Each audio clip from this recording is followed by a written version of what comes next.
Bulletcast for life.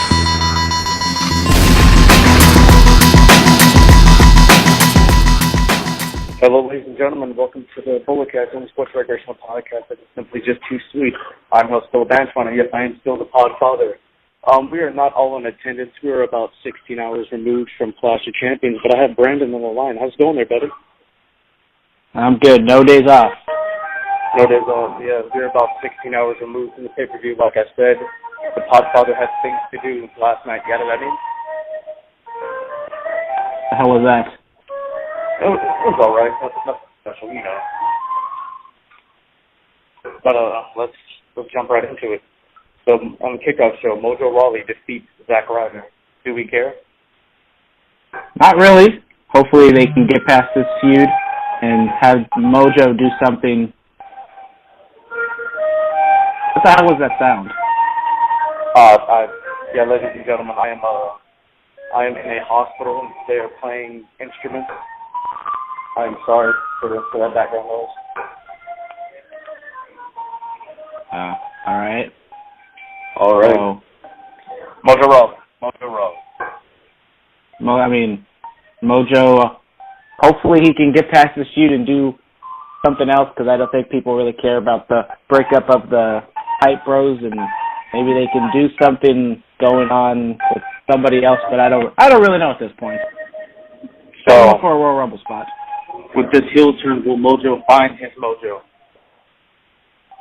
Hopefully. Maybe he can take the notes from his boy Gronk, get all hyped up and get angry and stuff. We'll see, but I gave this match a C+. I can't give it a grade because I did not see it. All right, well, let's talk about some really good news. Dolph Ziggler, he became the new United States champion. He won his second United States title last night when he defeated Baron Corbin and the glorious Bobby Roode to kick off the main card. The match itself, I really enjoyed the match. I don't understand why Dolph Ziggler won the match, because they haven't really been doing anything with him, and then he wins all of a sudden, and now they're just, convolute the title picture even more, because now that there's Baron Corbin and Bobby Roode, he sort of lost clean, kind of, even though he wasn't the one getting pinned, but he didn't get screwed out of it like what they teased a little before the ending of the match. I enjoyed that little part where Baron Corbin threw him out, was going to take Bobby Roode's victory, and they swerved us all, and there you go. Oh yeah, that little sequence, yeah, that was really good. Mm-hmm.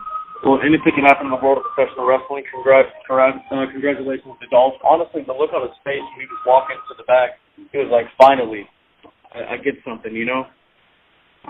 Uh-huh. Well, congratulations to my boy Ziggler. I'm a big DV guy.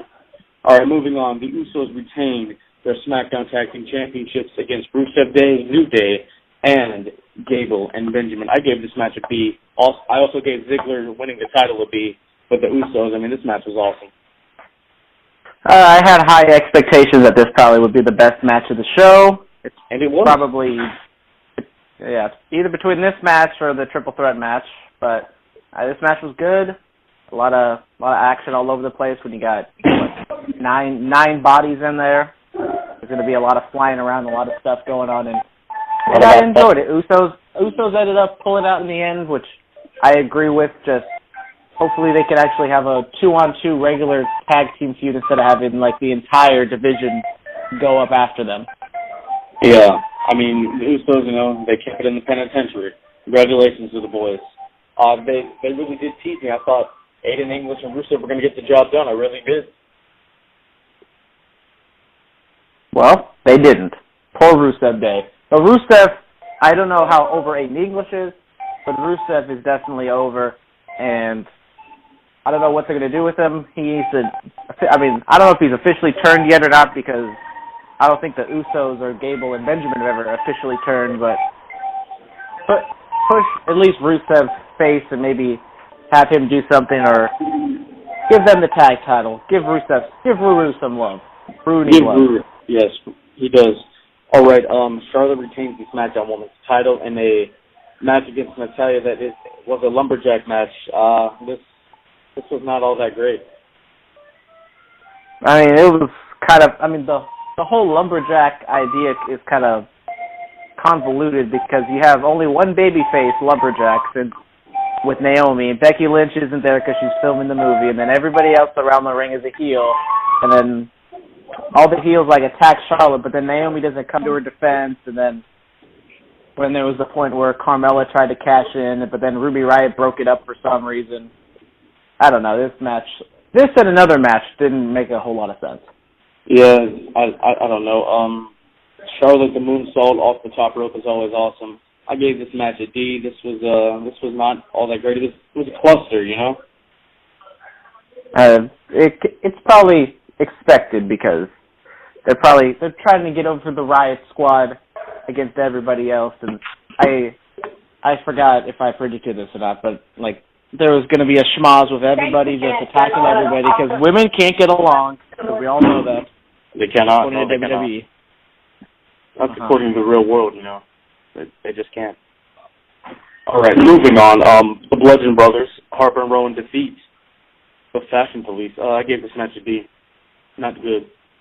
Do not care. I mean, it was. I mean, it's a squash match, which I like squash matches. This was originally supposed to be on the pre-show, but then I think they were obviously running low on time. They probably bumped this thing up, and it was fine. The Fashion Police are over, not because of the wrestling, but because of the fashion files. And at this point, the Bludgeon Brothers, as much as I hate their finishing maneuver, everything else leading up to that, it's okay with what the Bludgeon Brothers are doing. I'm okay with them. I mean, I don't know. Tyler Breeze is over with me because the dude can work, you know. I've crashed Eric Rowan enough in the last couple of weeks. I'll give him a bye for this one.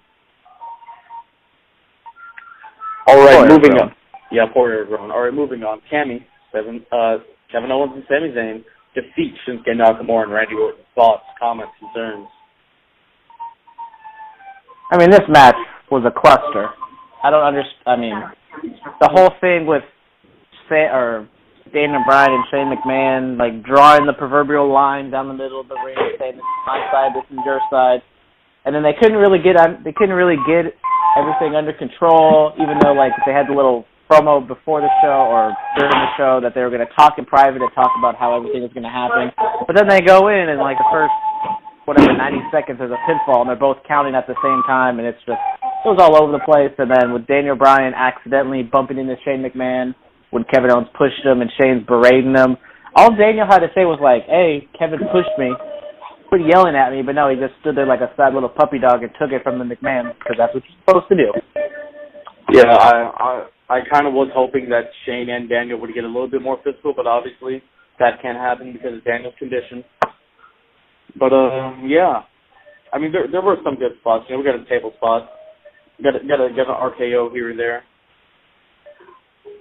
But I'm happy that it was Randy Orton that, even though it was a tainted pinfall, Randy took the pin instead of Shinsuke because Randy is kind of the person who's able to afford this loss. And this is mainly, one of the issues with this whole program is like Randy and Shinsuke, like they don't really have an issue with Kevin and Sami in terms of like wanting them to get fired. Like maybe they're a bunch of dicks and they want to beat them up, but like do they really care that much that they want them to be fired? This is more a Shane Cammy issue. Yeah, I don't know what's going on there. On SmackDown, hopefully it all plays out well. All right, but the main event, the phenomenal AJ Styles retains the WWE World Heavyweight Championship against the modern-day Maharaja, Jinder Mahal. I was very excited that AJ won, because if AJ didn't win, stuff would have went down. It's a below-average AJ Styles match, but an above-average Jinder Mahal match, so it evens out to an okay match. I gave it a B. It was all right. This match, I think, went like over 20 minutes. I think the match started like 45 minutes before the end of the show, so I was like, oh, they're really going to go 45 minutes? They did not, luckily. No. Thank God. But it was fine. Yeah. When Jinder hit that cloth, I was like, oh, my God. They're putting the title back on him. But AJ kicked out, and I was like, oh, thank God. Okay. All right. We're going to be okay here. Yeah, I mean, I don't know what they do with AJ afterwards, because obviously the Jinder Mahal thing is over, being in the main event title picture, so they have to build something up to at least the Royal Rumble, and then, because we kind of talked about this with the Brock Lesnar thing, it doesn't need to, you don't need to put Shinsuke or Kevin Owens up against AJ Styles, because that's not going to sell those, that's not going to put any more butts in the seats. It's just the Royal Rumble, so maybe, I mean, Mojo Rawley isn't ready for it, but I don't know, because the SmackDown roster is just so light and so small, it's kind of hard to pick someone to put in there. I mean, I could say Dolph Ziggler, but Dolph Ziggler's a U.S. title. He has the U.S. title right now, so. He does, yes. I don't know. He does. I mean, hopefully they start to build to what we want, the Shinsuke-AJ match for the title at Mania. Honestly, I think Shinsuke could be my pick to win the Rumble. Surprise us. Hopefully they do that with SmackDown over there. See where they're going. Well, if we remember, I picked Shinsuke to win the Royal Rumble, so now you're taking my pick. I mean, I picked him also. Phillip Clash champion. I got the mirror ball or whatever it's called. I can predict stuff. I'm smart like that. Actually, tomorrow will be your 30th day as champion. How do you feel there, guy? It feels just the same as my 28th. Oh. Mm-hmm. All right. Every day's the same. Spending the pod money, eh? Defending the championship? Yep. Making the money. Making that Ric Flair money. You know what I'm saying? Oh, man. Limousines, bright lights, big cities, late nights, pretty ladies? Uh-huh. Uh-huh. It's a good thing you didn't defend the title, because I think I would have took it from you there, guy. Well, Mitchell didn't show up, so I can't defend it just against one person. I like to make it harder and defend it up against two people, so either all or nothing, and Mitchell didn't want to show up, so that's his problem, and you maybe should bring it up with him that he should show up, because maybe you could have been the champion. You could have been the champion, you're right. Well, the title will be on the line at the Royal Rumble, ladies and gentlemen. It's gonna be a pretty good one, you know? How long is the Rumble gonna be, like 3.5 hours? Yeah. Probably. I mean, they always advertise it to be 4 hours, so they're probably going to go all 4 hours. Because it's a co-branded show, so all the titles have to be on the line, and then there's the Royal Rumble match, and then, yeah. And then there's a Brock Lesnar match, of course, yeah.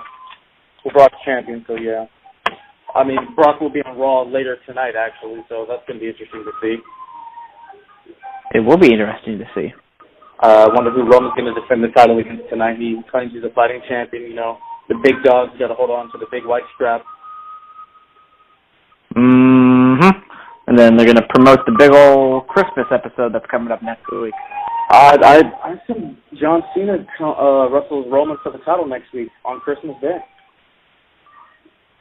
That would be interesting. Yes, it would. It really would. Well, maybe John Cena comes out in a bull suit. You never know. El Torito.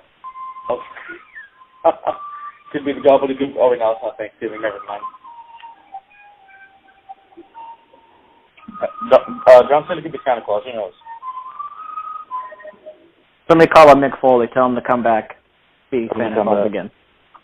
Bring his daughter, you know. Cue the zipper sound effect. I busted a big dog.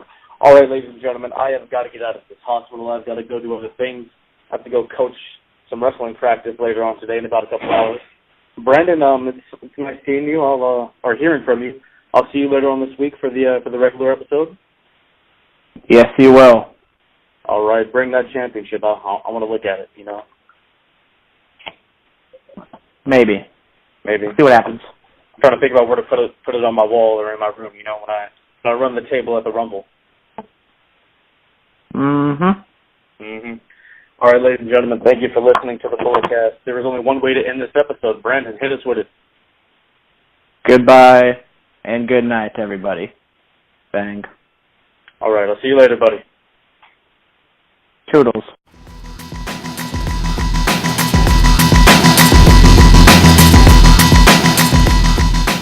This has been the Bulletcast. Thank you for listening.